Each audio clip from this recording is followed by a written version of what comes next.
Hey everyone, let's jump right into today's explainer.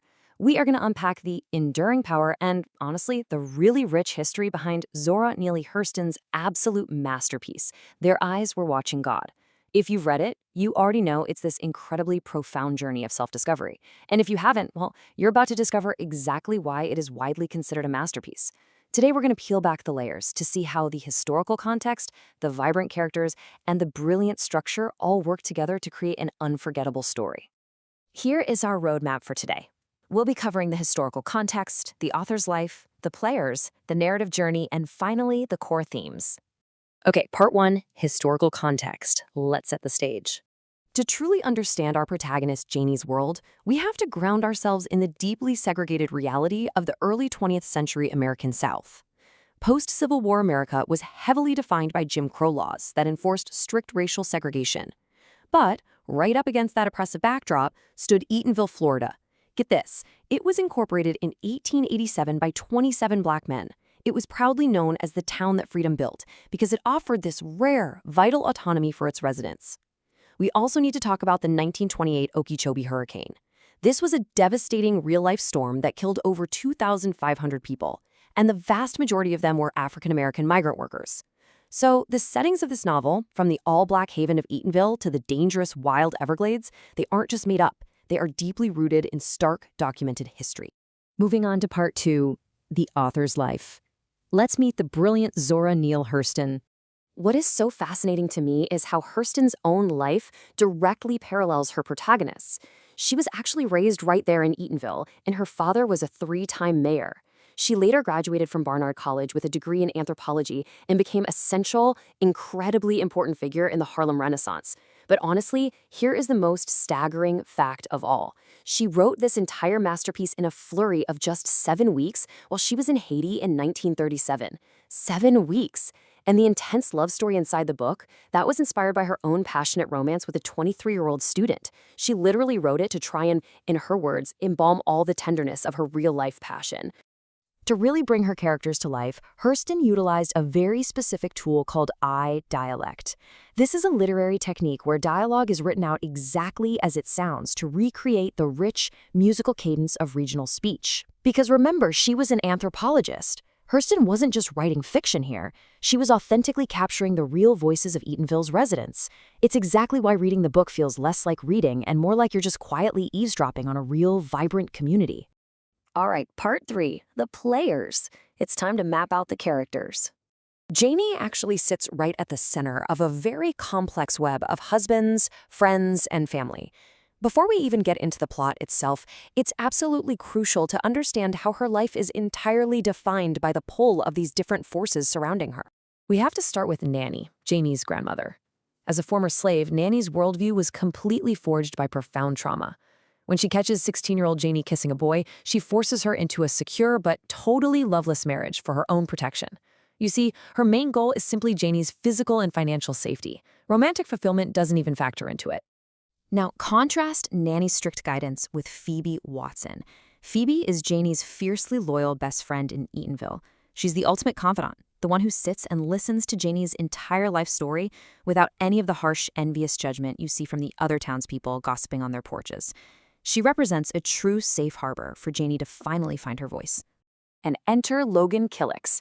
He's the older, highly pragmatic potato farmer that Nanny specifically chooses for Janie's first marriage. He embodies Nanny's ideal, financial security over emotional connection. Eventually, he ends up demanding heavy, backbreaking farm labor from Janie, which completely stifles her youthful dreams before they even have a chance to bloom. So, Janie's three husbands basically represent completely different phases of her evolving pursuit of true independence. First, we have Logan Killix, the loveless marriage demanding heavy labor. Then comes Joe Starks. He's this ambitious, wealthy entrepreneur who whisks her way and actually becomes the mayor of Eatonville. But Joe is jealous and deeply controlling. He expects Janie to just act as a silent trophy wife. Finally, there's Tea-Cake. He is 12 years younger than Janie, super playful. He teaches her to shoot a gun and play checkers. And most importantly, he treats her as a complete equal. He is her true love. Which brings us to part four, the narrative journey. Let's travel from Eatonville to the muck. So the underlying structure of this story is a classic Bildungsroman. It's just a fancy literary term for a coming-of-age story that focuses heavily on the psychological and moral growth of the protagonist. Over the course of the book, we are tracking Janie's evolution from a really naive teenager into a fiercely independent, self-actualized woman. And her path over the decades is anything but simple. 24 years before the novel's present day, she's forced to marry Logan. Literally the very next year, she leaves him for Joe Starks. They are married for 20 years until Joe tragically dies. About 9 months after that, she marries Tea Cake, and they head down to the fertile muck of the Everglades. But the following year, disaster strikes. They have to flee a massive hurricane, Tea Cake gets bitten by a rabid dog, and soon after, he completely loses his mind to rabies. It's heartbreaking, but it forces Janie to kill her one true love in agonizing self-defense. And it's actually during that devastating Okeechobee hurricane that we get this iconic quote. They seemed to be staring at the dark, but their eyes were watching God. That's it right there. That is where the novel gets its title. Huddled in the pitch black against the raging storm, the characters realize their total, absolute powerlessness. The hurricane just strips away all human illusions of control in the face of nature and divine will. Let's wrap things up with Part 5, Core Themes. Time for a little literary analysis. Think about the image of the pear tree blossom and the bee. Hurtson uses this as an incredibly powerful, recurring symbol. When young Janie watches the pollinating bees, it sparks her sexual awakening. It creates her idealized vision of a perfect, equal, passionate love. That's a standard she chases throughout her 3 marriages over decades until she finally finds her bee in Tea Cake. We absolutely have to understand the symbol of the mule, too. Early on, Nanny describes Black women as de mule de world. She explains how white men hand-hard labor to Black men, who then pass it down to their women, leaving them at the absolute bottom of the social hierarchy. It's a striking reflection of the intersection of racial and gendered oppression that Janie actively fights against her entire life. And then there is the gate. Notice how often Janie is hanging over or walking through a gate in the story. She kisses a boy at a gate, she stands at Logan's gate expecting things to change, she literally hurries out of a gate to leave with Joe. It perfectly represents a threshold of new experiences. It's transition. It's the constant tension of Janie always looking out toward the far horizon for true freedom.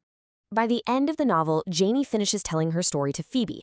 She is back in Eatonville, and yes, she's alone, but she is finally at peace with her memories, pulling in her horizon like a great fishnet. So I want to leave you with this final provocative thought to chew on. Does a true happy ending require another person, or is it simply about finding your own independent voice? Think about that as you reflect on Janie's remarkable journey. Thanks so much for learning with me today.